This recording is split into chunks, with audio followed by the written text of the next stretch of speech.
আমি নামাজের ক্ষেত্রে শুধু ফরজগুলো পড়ি, যেমন ফজরের 2 রাকাত, জোহরের 4 রাকাত, আসরের 4 রাকাত, মাগরিব 3 রাকাত, এশা 4 রাকাত এবং বিতির 3 রাকাত পড়ি। এক্ষেত্রে আমার নামাজ কি কবুল হবে? আমার ফজরের নামাজ প্রায় কাজা হয়, জোহরের সাথে মিলিয়ে জোহরের আগে সেই 2 রাকাত ফজরের কাজা পড়ে নেই, আমার নামাজ কি কবুল হবে? আমি নিয়মিত তাহাজ্জুদ পড়ি এবং বিতির তাহাজ্জুদের পরে পড়ি, কিন্তু হঠাৎ মাঝে মধ্যে ঘুম থেকে ওঠার সমস্যার কারণে ফজরের আজান হয়ে যায়, এমত অবস্থা বিতির পড়ার হুকুম কি? আমি নামাজের ক্ষেত্রে শুধু ফরজগুলো পড়ি, যেমন ফজরের 2 রাকাত, জোহরের 4 রাকাত, আসরের 4 রাকাত, মাগরিব 3 রাকাত, এশা 4 রাকাত এবং বিতির 3 রাকাত পড়ি। এক্ষেত্রে আমার নামাজ কি কবুল হবে? দেখুন, শুধু ফরজ পড়েন এই ভাই, সুন্নত পড়েন না, নামাজ হবে কিনা? উত্তর হলো, শুধু ফরজ পড়লে ওয়াক্তের দায়িত্বটা আদায় হবে। জোহরের ফরজটা পড়লেন, জোহরের ওয়াক্তের দায়িত্ব আদায় হলো, কিন্তু এটা পরিপূর্ণভাবে হলো না, ত্রুটি থেকে গেল।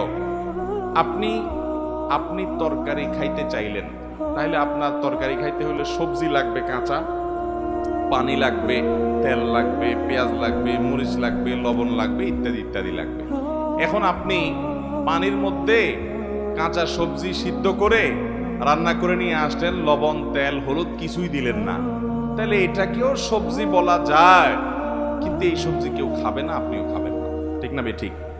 5 ওয়াক্ত ফরজ নামাজ এটা পূর্ণতা পাওয়ার জন্য এর আগে পরে যে সুন্নাত নামাজগুলো আছে সেগুলো হলো এরকম। এগুলো ছাড়া ওই নামাজটা হয়ে যাবে, ফরজ আদায় হয়ে যাবে, ওয়াক্তের ফরজ আদায় হয়ে যাবে আলহামদুলিল্লাহ, মাগার আপনার নামাজটা পরিপূর্ণ হলো না। মনে রাখবেন, সুন্নাত নামাজগুলো কেন? এই যে 5 ওয়াক্ত নামাজের ফজরের আগে 2 রাকাত সুন্নাত আছে, জোহরের আগে 4 রাকাত, পরে 2 রাকাত আছে, মাগরিবের পরে 2 রাকাত আছে, এশার পরে 2 রাকাত আছে। এই যে সুন্নাত নামাজগুলো আছে, এগুলো কেন জানেন? এগুলোর অন্যতম উদ্দেশ্য হলো যাতে করে মূল নামাজটা আমাদের সুন্দরভাবে হয়, তার জন্য প্রস্তুতি। আগেরগুলো হলো প্রস্তুতিমূলক আর পরেরগুলো হলো পরিপূরক। সুন্নাত আগেরগুলা প্রস্তুতিমূলক, পরেরগুলাকে বলতে পারেন পরিপূরক, আর সবগুলাকেই অন্য অর্থে পরিপূরক বলতে পারেন। পরিপূরক মানে কি? ধরুন, আপনি কোন একটা সরকারি অফিসে খুব গুরুত্বপূর্ণ একটা কাজে যাচ্ছেন, এনআইডি কার্ডের ফটোকপি লাগবে, জন্ম নিবন্ধনের ফটোকপি লাগবে, খুব জরুরি একটা কাজ, আপনার বিদেশ যাওয়ার মতো ব্যাপার, ভিসার মতো ব্যাপার। আপনি ফটোকপি নিয়ে যখন যাবেন, ফটোকপি সাধারণত এনআইডি কার্ডের ফটোকপি যদি একটা লাগে, আপনি কয়টা নিয়ে যাবেন? একটাই নিবেন না 2-4টা নিবেন? বুদ্ধিমান মানুষ হলে 2-4টার সাথে নিয়ে যাবে। কেন? একটা যদি হারায় যায়, কোনো কারণে মিস হয়ে যায়, যাতে করে আমার কাজটা হয়ে যায়, হাতে রাখবে, এটা সে নিয়ে যাবে। ঠিক একইভাবে ভাইরা আমার, আপনি যখন 5 ওয়াক্ত নামাজের ফরজ নামাজ পড়বেন, কিয়ামতের ময়দানে যাবেন, আল্লাহ তাআলার কাছে দেখা গেল কোন একটা নামাজে ভেজাল ধরা পড়ছে, বাতিল হয়ে গেছে, তখন ওই সুন্নাত বা নফল, অতিরিক্ত নফল নামাজ যে পড়বেন, এগুলো দিয়ে আল্লাহ তাআলা ফরজের ঘাটতি পূরণ করবেন। সেই সাথে আপনি আগে যখন সুন্নাত পড়বেন, তখন মূল ফরজটা পড়তে আপনার সুবিধা হবে, মনোযোগ থাকবে।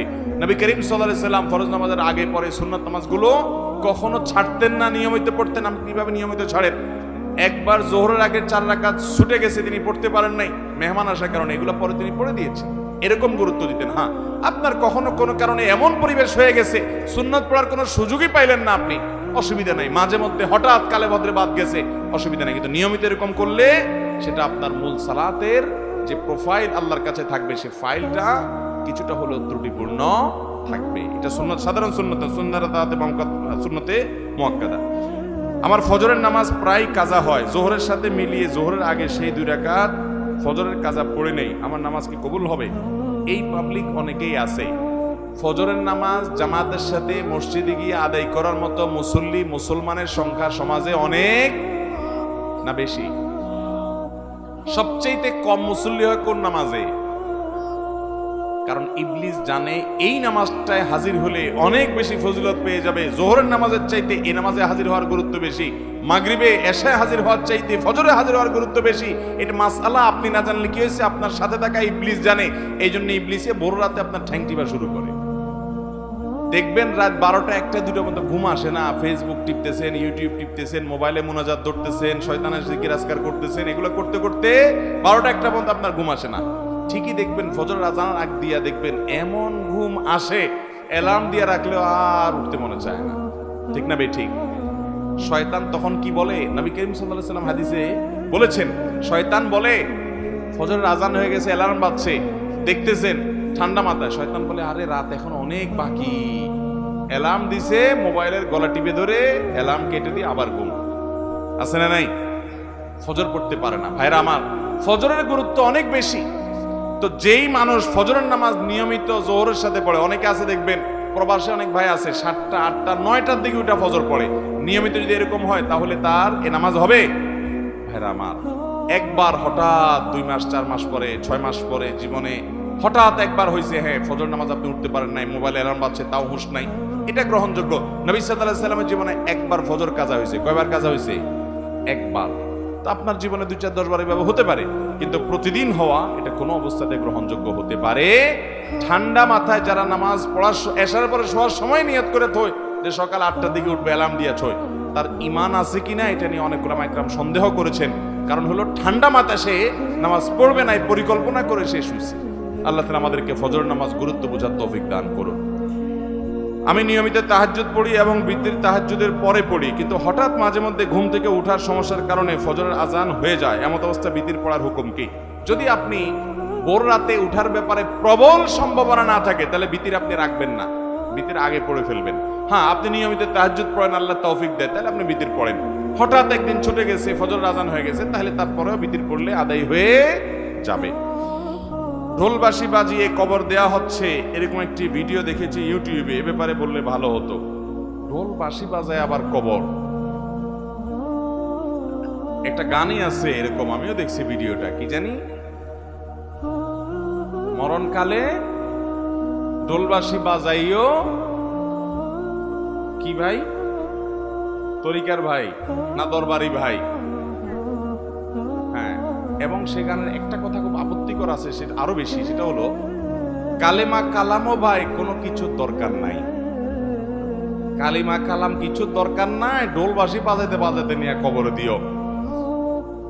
আল্লাহ মাফ করুক, এই হারাম কাজ করতে করতে যার দুনিয়া থেকে বিদায় হয়, সে দুনিয়াতে জীবদ্দশা জানতো যে তার যে সমস্ত আশেপাশে সাঙ্গপাঙ্গ আছে তারা ঢোলবাঁশি পিটাতে দিয়ে তারা নিব কবরে, হাসরে আযাব যখন হবে আল্লাহ জানে, ফেরেশতারাও কি ঢোলবাঁশি দিয়েই পিটাবে কিনা আল্লাহ জানে। ভাইরা আমার, নবী সাল্লাল্লাহু আলাইহি সাল্লাম বলেছেন বয়সতুল ইউকসিরাল মাজামির, এই সমস্ত বাদ্যযন্ত্র এগুলো দুনিয়া থেকে এগুলো বিদায়ের জন্য আমি আসছি, এগুলো শয়তানের অস্ত্র, এগুলো হারাম।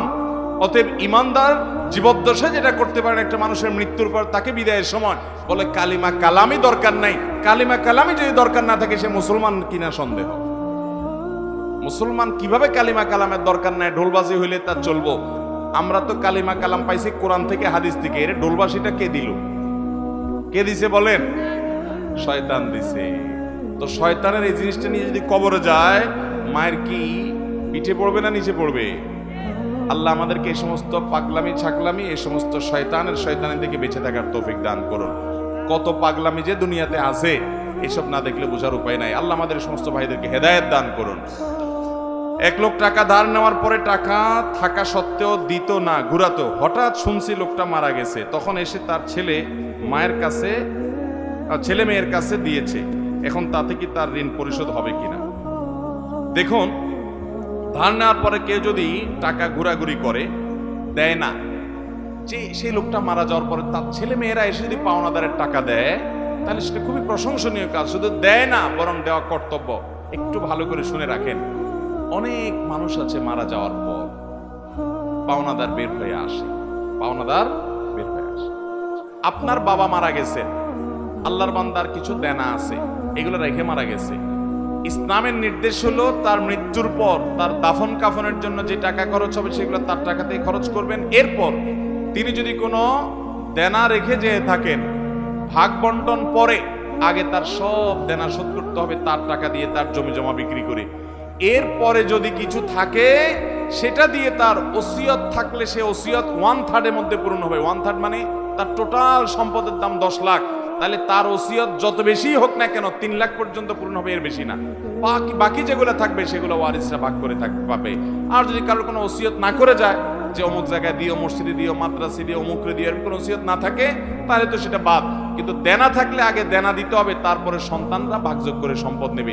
আমার দেশে দেখা যায় দেনা দেয়া তো পরের কথা, আজকাল তো প্রায় সময় পত্রিকা দেখা যায় বাবার লাশ পড়ে আছে, আর সন্তানরা জমি জমা নিয়ে কাড়াকাড়ি করতে করতে ব্যস্ত, বেচারাকে দাফন পর্যন্ত করছে না। ঠিক কিনা বেঠিক?